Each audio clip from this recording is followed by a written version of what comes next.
In this video, we're gonna check if we can switch lenses while recording a video on a OnePlus 15R.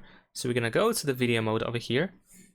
Now let's try to point at our object, and we're gonna start with the let's see, maybe we're gonna use the 1080p 30 frames per second. So if I start recording, as you can see, I can actually zoom out to the ultra wide angle, and in this case lens switching works just fine.